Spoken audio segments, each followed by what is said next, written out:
Hello students, in previous lecture we have studied the chapter hormones and hormones antagonist. In this chapter we have studied about hypoglycemic agents, insulin, sex hormones, oral contraceptives, thyroid hormones and thyroid drug antagonist. Next we have to start next chapter, that is 10th chapter, heavy metals and heavy metal antagonist. Introduction. A poison is a substance which when consumed endangers life. Poisons affects vital physiological functions of body. Poisson's बॉडीमध्ये गेल्यानंतर जे काही वायटल्स organs आहेत, जे important function systems आहेत आपल्या बॉडीमध्ये, ते बॉडीमधील important systems, for example heart, liver, kidney, हे जे वायटल ऑर्गन्स आहेत, या ऑर्गन्सना हे पॉयझन अफेक्ट करतं आणि ज्याच्यामुळे लाईफ एंडेंजर्स होतं. A poison is a substance which when consume endangers life. Poisons affect vital physiological functions of body. Many drugs when consumed in large doses act as a poison.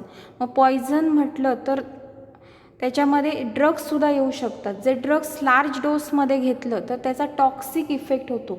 ते toxicity produce करतात, म्हणजेच ते poison आहे.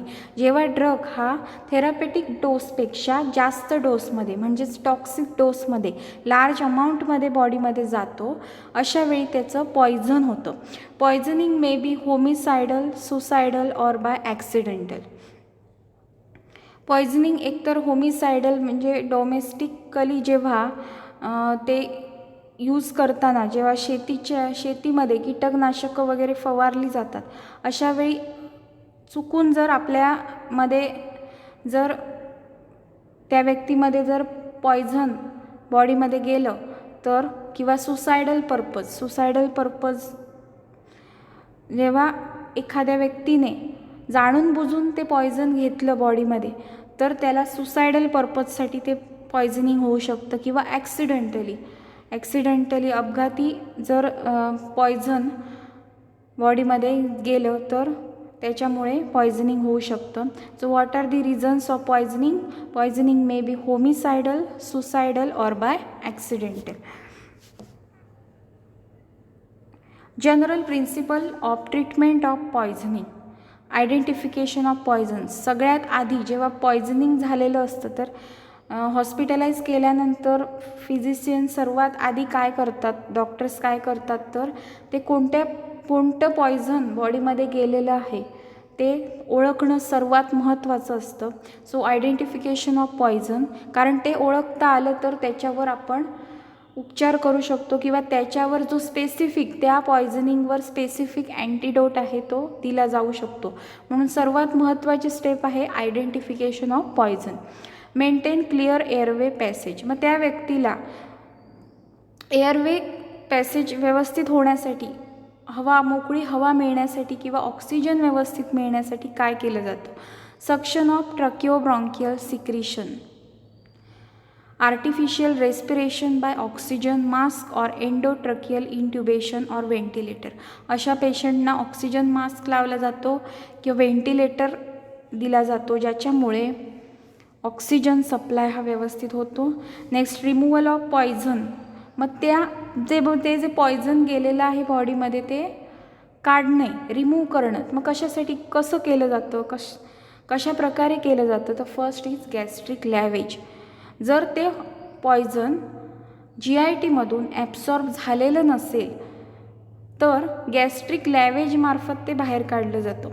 तर ते स्टमकमधून काढू शकतो आपण. तर कसं काढू शकतो? एम्प्टिंग ऑफ स्टमक, आणि त्याला म्हटलं जातं गॅस्ट्रिक लॅवेज. मग ते कॅथेटर मार्फत काढलं जातं. Next, induce vomiting by using emetics like apomorphine, ipecac syrup or warm saline water. मग जेव्हा हे पॉयझन किंवा टॉक्सिक ड्रग्सचं जेव्हा टॉक्सिसिटी झालेली असते, टॉक्सिक अमाऊंटमध्ये जेव्हा ड्रग बॉडीमध्ये गेलेला असतो आणि तो स्टमकमधून किंवा GIT मधून कुठूनच तो ॲब्सॉर्ब झालेला नाही, मग तर तो बाहेर काढण्याचं काम गॅस्ट्रिक लॅवेज मार्फत केलं जातं किंवा त्याच्यामध्ये मार्फत वॉमिटिंग इंड्यूस करून त्याच्यामार्फत ते केलं जातं. मग वॉमिटिंग कशी इंड्यूस केली जातं, तर इमेटिक्स ड्रग्स दिले जातात. फॉर एक्झाम्पल इमेटिक्स काय आहेत, तर अपोमॉर्फिन, इपेकेक सिरप और वार्म सलाईन वॉटर हे काय करतात, इमेटिक्स आहेत, म्हणजे जे बॉडीमधून वॉमिटिंग प्रोड्यूस करतात, ज्याच्यामार्फत जे पॉयझन स्टमक किंवा इंटेस्टाईनमध्ये आहे ते बाहेर फेकलं जातं. Force diuresis increases urinary frequency, for example mannitol. Force diuresis कधी केलं जातं, जेव्हा ते पॉयझन ॲब्सॉर्ब झालेलं आहे, ब्लड सर्क्युलेशनमध्ये गेलेलं आहे, तर त्याचं मग सिक्रिशन किडनीद्वारे करू शकतो, डायुरेसिस करू शकतो, त्याच्यामार्फत तो ड्रग पॉयझन जो आहे ते बाहेर काढण्याचं काम केलं जातं फोर्स डायुरेसिसमध्ये. मग त्याच्यामुळे फास्टली डायुरेसिस केलं जातं. मग डायुरेटिक्स ड्रग्स दिले जातात, फॉर एक्झाम्पल मॅनिटोल, ज्याच्यामार्फत किडनीद्वारे in the form of urine तो ते जे पॉयझन आहे किंवा जो टॉक्सिक ड्रग आहे किंवा हेवी मेटल्स आहेत हे त्या युरिनमार्फत in the form of urine excrete होतात, म्हणून फोर्स डायुरेसिस केलं जातं.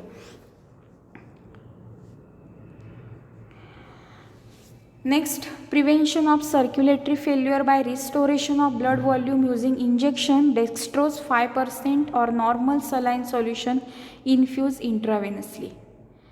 सर्क्युलेटरी फेल्युअर प्रिव्हेंट करण्यासाठी फोर्स डायुरेसिस केल्यामुळे पाण्याचं प्रमाण, फ्लुइडचं प्रमाण हे बॉडीमध्ये कमी झालेलं असतं.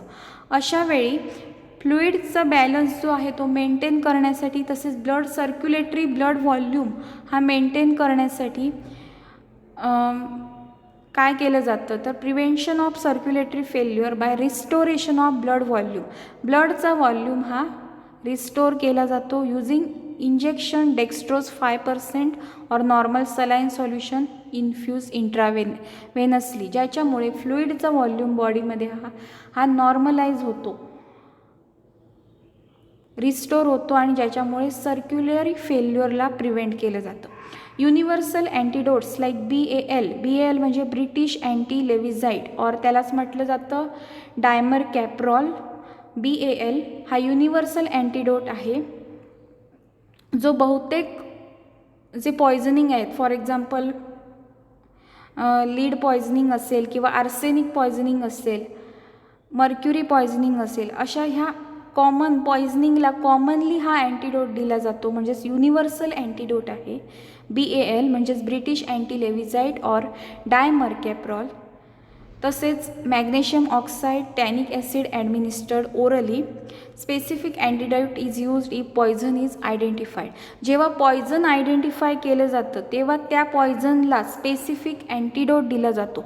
फॉर एक्झाम्पल मॉर्फिनचं पॉयझनिंग झालं किंवा नार्कोटिकचं पॉयझनिंग झालं तर नॅलॉक्झोन किंवा नॅलॉर्फिन हे दिलं जातं.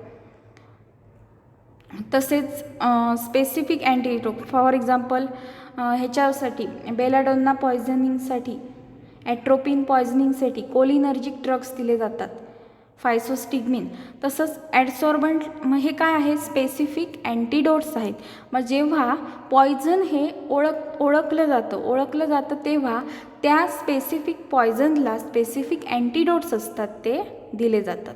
ॲडसॉर्बंट्स like activated charcoal powder 10 gram in 100 ml of water is introduced in stomach to bind unabsorb poison. Adsorbent का दिले जातात, जो अनॲब्सॉर्ब पॉयझन आहे, जे स्टमकमधून ॲब्सॉर्ब झालेलं नाही आहे, जे GITमध्ये आहे, ते पॉयझन या ॲक्टिवेटेड चारकोलला बाइंड होतं आणि ते बाइंड होण्यासाठी ॲडसॉर्बंट दिले जातात. ॲडसॉर्बंट म्हणून चारकोल पावडर दिली जाते 10 ग्रॅम इन 100 ml, ज्याच्यामुळे काय होणार, तो जे अनॲब्सॉर्ब पॉयझन असणार आहे, जे ॲब्सॉर्ब झालेलं नाही आहे, ते ह्या चारकोल पावडरला बाइंड होणार आहे आणि ज्याचं ॲब्सॉर्प्शन होण्यापासून प्रिव्हेंट होणार आहे.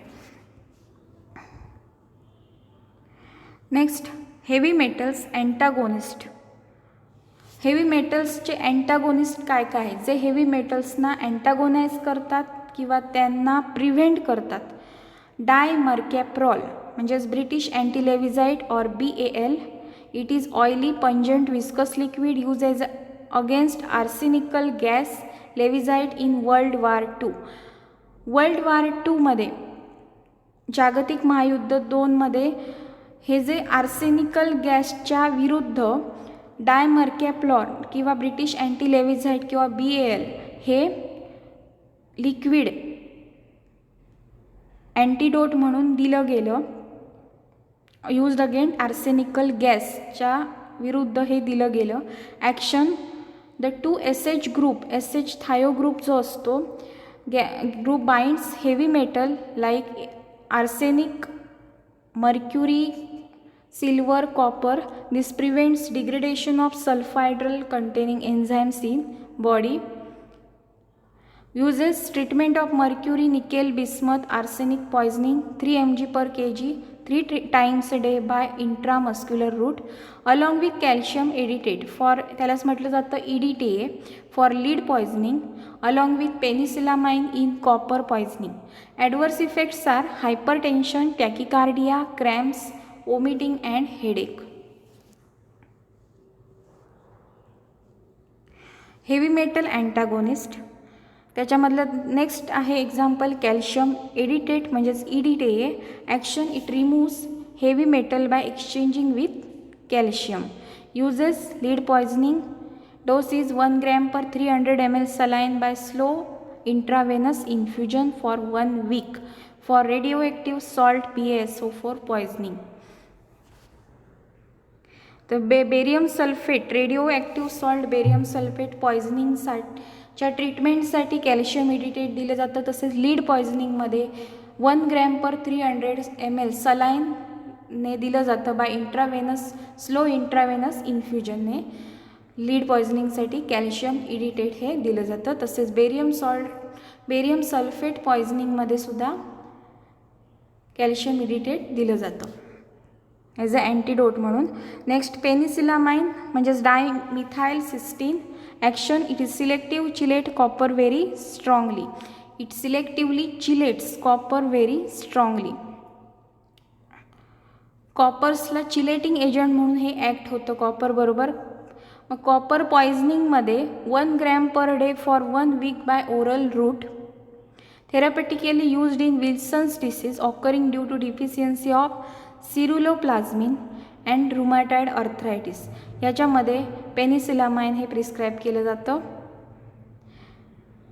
Adverse effect is skin rash and nephrotoxicity. Kidney toxicity होऊ शकते, नेफ्रॉन टॉक्सिसिटी, तसेच skin rash. So these are the adverse effect. Next desferrioxamine. It is a selective antidote for acute iron poisoning. Iron पॉयझनिंगचा हा जो selective antidote आहे desferrioxamine. Action is it forms ring structure enclosing ferric iron. Dose is 50 mg per kg intramuscular और 15 mg per kg intravenous repeatedly 4 hours 2 to 3 times. Adverse effect is hypotension and urticaria. Urticaria is allergic reactions. Rashes are formed. Diferiprone is usually effective alternative. Dose is 100 mg per kg. Diferiprone हा काय आहे, effective त्याचा alternative आहे. डेस्फेरिऑक्झामाइनचा alternative antidote आहे डेफेरिप्रोन. त्याचा dose आहे 100 mg per kg. Next drug toxicity. Drug toxicity म्हणजे काय, तर drug produces toxic effect if administered in large doses. Use of drug in clinical practice may result in undesirable side effects or toxic effects. Drug toxicity कधी होते, तर जेव्हा drug हा therapeutic डोसपेक्षा जास्त प्रमाणात म्हणजेच टॉक्सिक डोसमध्ये ॲडमिनिस्टर्ड केला जातो तेव्हा ड्रग टॉक्सिसिटी होते. मग क्लिनिकल ट्रायल्समध्ये, क्लिनिकल प्रॅक्टिसमध्ये जेव्हा अनडिझायरेबल साईड इफेक्ट आणि टॉक्सिक इफेक्ट हे होतात. Use of drugs in clinical practice may result in undesirable side effects or toxic effect. So what are undesirable side effects? Undesirable side effects are occurs at a normal therapeutic dose of a drug. एखाद्या ड्रग्सची range दिलेली आहे, अमुक range, for example 10 mg to 50 mg he therapeutic dose असेल, normal dose असेल त्या व्यक्तीला देण्यासाठी adult normal dose असेल आणि तो त्या डोसपेक्षा समजा 50 mg पेक्षा जास्त डोस झाला तर त्याला म्हटलं जातं टॉक्सिक डोस, जो टॉक्सिक इफेक्ट प्रोड्यूस करतो. मग अनडिझायरेबल साईड इफेक्ट कधी प्रोड्यूस होतात तर नॉर्मल डोसला होतात. फॉर एक्झाम्पल एखादा ड्रग 10 mg ते 50 mg नॉर्मल डोस असेल, थेरापेटिक डोस असेल, मग या थेरापेटिक डोसमध्ये जे साईड इफेक्ट प्रोड्यूस होतात किंवा ॲडवर्स ड्रग रिॲक्शन प्रोड्यूस होतात त्यांना म्हटलं जातं undesirable side effect. It occurs at a normal therapeutic dose of a drug. It means unwanted pharmacological actions. Toxic effect it occurs at a large dose. It means excessive pharmacological action.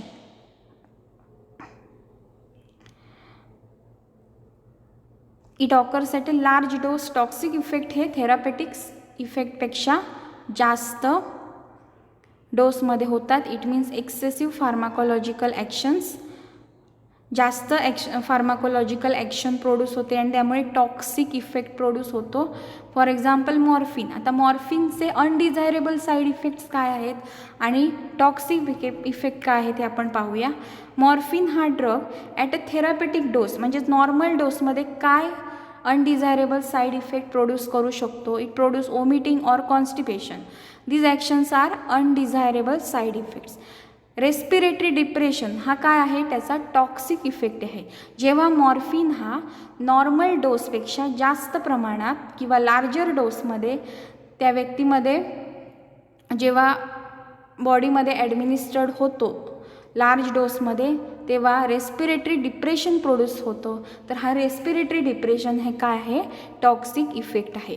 Respiratory depression seen after a large dose of morphine is its toxic effect. So what are the aim or objectives of toxicity studies? Toxicity studies का केल्या जातात? To determine therapeutic index or safety margin of a drug. त्या एखादा drug आहे तर त्याची therapeutic index शोधून काढण्यासाठी, त्याची स्टडी करण्यासाठी किंवा त्याची सेफ्टी मार्जिन स्टडी करण्यासाठी क्लिनिकल ट्रायल्समध्ये हे आपण पाहू शकतो. टॉक्सिसिटी स्टडीज ह्या क्लिनिकल ट्रायल्समध्ये केले जातात टू डिटरमाइन थेरापेटिक इंडेक्स और safety margin of the drug. एखादा नवीन ड्रग डिस्कवर झाला मग त्याची सर्वात आधी काय केली जाते, ॲनिमल स्टडी केली जाते. प्री क्लिनिकल स्टडी असं त्याला म्हटलं जातं. आणि ते प्री क्लिनिकल स्टडीमध्ये तो सेफ आहे हे जेव्हा क्लिअर होतं तेव्हा त्याची क्लिनिकल ट्रायल घेतली जाते. मग ते क्लिनिकल ट्रायलमध्ये थेरापेटिक इंडेक्स ही पाहिली जाते, थेरापेटिक इंडेक्स आणि त्याची सेफ्टी मार्जिन पाहिली जाते. सर्वात आधी ॲनिमल स्टडी केली जाते तेव्हासुद्धा थेरापेटिक इंडेक्स आणि सेफ्टी मार्जिन ही चेक केली जाते, ज्याच्यामुळे त्या डोसची जी थेरापेटिक इंडेक्स आहे म्हणजे तो डोस किती प्रमाणात थेरापेटिक आहे, म्हणजे नॉर्मल आहे, सब थेरापेटिक, थेरापेटिक आणि टॉक्सिक असे 3 त्याचे डिव्हिजन्स होतात.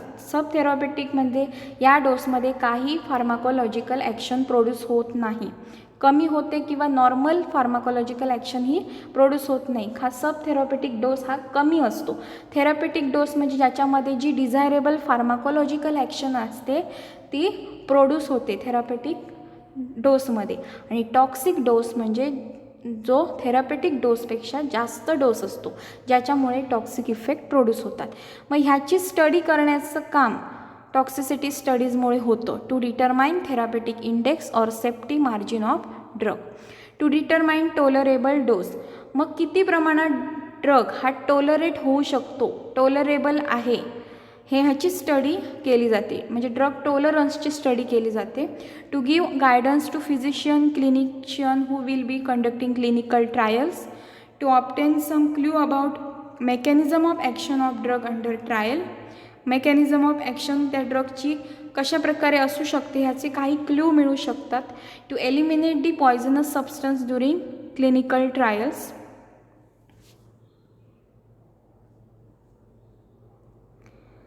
नेक्स्ट प्रीक्लिनिकल स्टडीज म्हणजे काय. These are done in animals mostly mouse or rat species are used. Acute toxicity, sub acute toxicity and chronic toxicity असे ह्या 3 ह्याच्यामध्ये डिव्हिजनमध्ये प्रीक्लिनिकल स्टडीज पाहिली जाते. First acute toxicity, single doses are given to small group of animal. For example 10 animals असतील, एक group असेल ॲनिमल्सचा, तर त्याच्यावर हा सिंगल हे डोसेस दिले जातात. सेम डोस ह्या ॲनिमल्सना दिले जातात आणि स्टडी केली जाते की ह्या ॲनिमल्सपैकी 50% ॲनिमल्स जेव्हा किल होतात त्याची स्टडी केली जाते. Single doses are given to small group of animal and dose which kills 50% of animals. जो डोस ह्या ॲनिमलपैकी 50% ॲनिमल्सना मारणार आहे, किल करणार आहे, त्याला म्हटलं जातं LD50 म्हणजे लिथल डोस 50.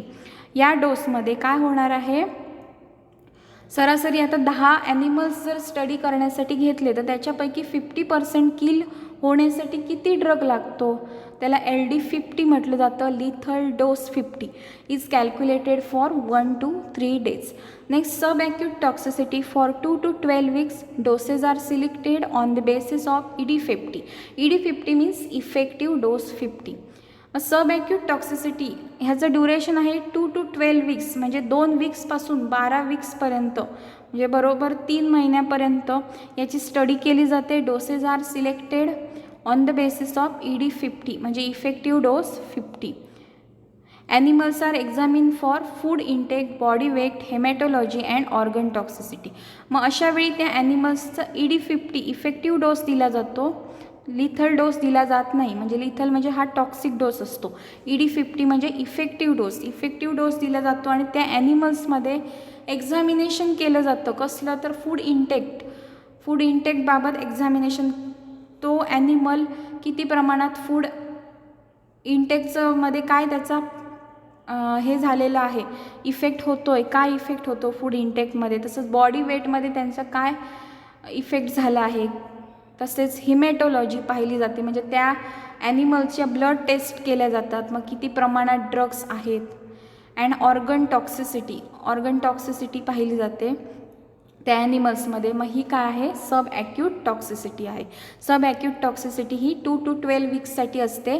याच्यामध्ये काय स्टडी केलं जातं तर ड्रग हा ED50 मध्ये दिले जातात इफेक्टिव्ह डोसमध्ये आणि त्या ॲनिमलमध्ये फूड इंटेक नॉर्मल आहे का, बॉडी वेट कसं आहे, तसेच त्या ॲनिमलमध्ये ब्लडच्या टेस्ट केले जातात ड्रगची स्टडी करण्यासाठी आणि ऑर्गन टॉक्सिसिटी होते का हे पाहिलं जातं.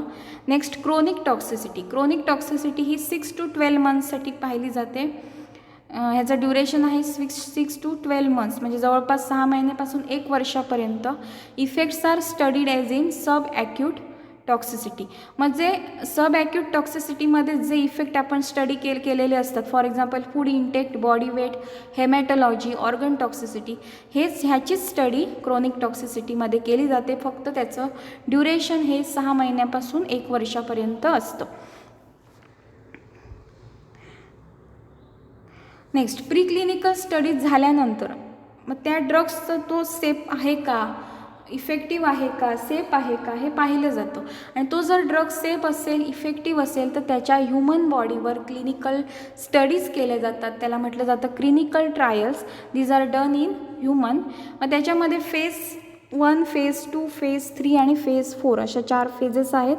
Phase 1 human pharmacology and safety done on 20 to 40 humans or subject to observe pharmacodynamics and pharmacokinetics effect in human body. मग हा ड्रग जेव्हा सेफ आहे किंवा इफेक्टिव्ह आहे हे आपल्याला समजलेलं आहे तेव्हा तो आपण काय क्लिनिकल स्टडीज त्या व्यक्तीवर केल्या जातात. मग ह्या क्लिनिकल स्टडीज कशा केल्या जातात, मग फेज 1वर ह्युमन फार्माकोलॉजी आणि सेफ्टीची स्टडी केली जाते. Done on 20 to 40 human. 20 to 40चा ग्रुप केला जातो. ह्युमन ऑर सब्जेक्ट्स म्हणजे ह्युमन बॉडीवर 20 ते 40 लोकांचा ग्रुप केला जातो. जे व्हॉल्युंटियर्स आहेत, जे क्लिनिकल ट्रायल्ससाठी व्हॉल्युंटियर्स पेशंट्स असतात त्यांचा ग्रुप केला जातो. 20 to 40 ह्युमन्स आणि त्यांच्यामध्ये डायनॅमिक्स आणि फार्माकोकायनेटिक्सची स्टडी केली जाते. मग फार्माकोडायनॅमिक्समध्ये फार्माकोलॉजिकल ॲक्शनची स्टडी केली जाते, मेकॅनिझम ऑफ ॲक्शनची स्टडी केली जाते, ॲडवर्स इफेक्टची स्टडी केली जाते. तसेच फार्माकोकायनेटिक्स कॅरेक्टर म्हणजे त्याचं ॲब्सॉर्प्शन असेल, डिस्ट्रीब्युशन असेल, मेटाबॉलिझम आणि एक्सक्रिशन याची स्टडी केली जाते. म्हणजेच त्या व्यक्तीवर फार्माकोडायनॅमिक्स आणि फार्माकोकायनेटिक्सची स्टडी ह्युमन बॉडीमध्ये केली जाते.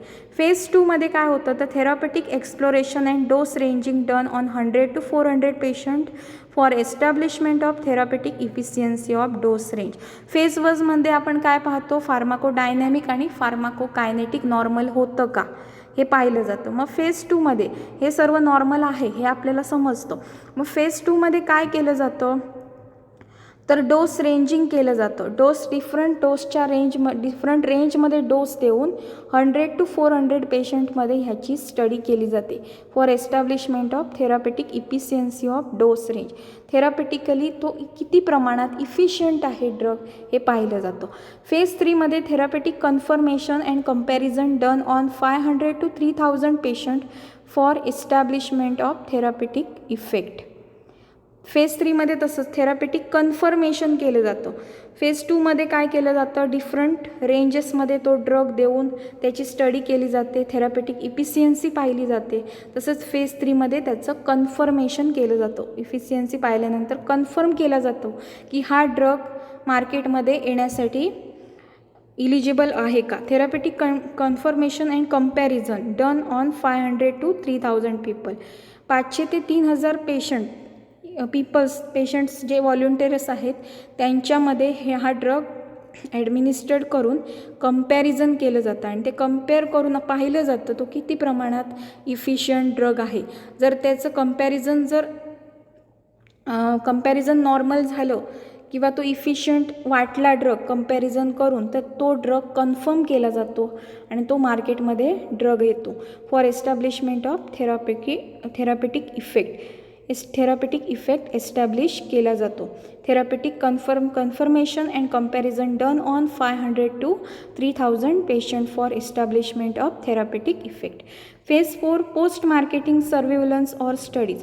मग जेव्हा तो ड्रग मार्केटमध्ये येतो तेव्हा त्याचं पोस्ट मार्केटिंग सर्व्हिलन्स केला जातो किंवा स्टडीज केला जातो की पेशंट्सनं त्याचे काही ॲडवर्स ड्रग रिॲक्शन्स प्रोड्यूस होतात का, तर होत असतील तर काय प्रोड्यूस होतात किंवा फार्माकोलॉजिकल ॲक्शन्स व्यवस्थित होत आहेत का, किंवा तो ड्रग किती प्रमाणात इफिशियंट आहे, इफेक्टिव्ह आहे, याची सर्व स्टडी ही पोस्ट मार्केटिंग सर्व्हिलन्स किंवा स्टडीजमध्ये केली जाते.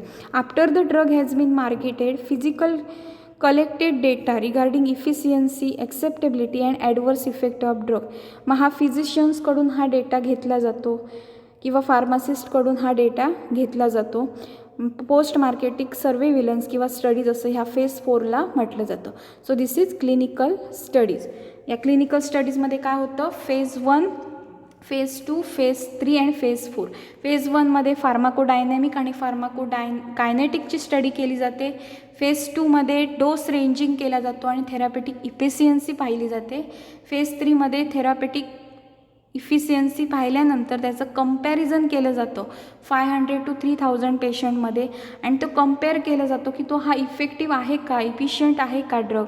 आणि तो जर इफिशियंट असेल, सेफ असेल तर त्याचं कन्फर्मेशन केलं जातं आणि तो ड्रग मार्केटमध्ये येतो. तो फेज 4मध्ये तो मार्केटमधून ड्रग बाहेर पडल्यानंतर पोस्ट मार्केटिंग सर्व्हेलन्स केला जातो और स्टडीज सर्वे केला जातो आणि after the drug has been marketed physical collected data regarding efficiency and acceptability and adverse effect of drug. मग तो मार्केटमध्ये आल्यानंतर त्या ड्रगची इफेक्ट काय होतो आहे पेशंटवर, इफिशियंट इफेक्ट होतो आहे का, इफेक्टिव्ह आहे का तो ड्रग, किंवा त्याच्यामध्ये काही ॲडवर्स ड्रग रिॲक्शन काय प्रोड्यूस होत आहेत याची स्टडी फेज 4मध्ये केली जाते. इथे तुम्हाला टेबल दिलेला आहे पॉइझनिंग आणि त्याचे अँटीडोट्स. मग ओपिओइड ॲनाल्जेसिक किंवा मॉर्फिनच्या पॉयझनिंगसाठी नॅलॉर्फिन अँड नॅलॉक्झोन हा स्पेसिफिक अँटीडोट आहेत.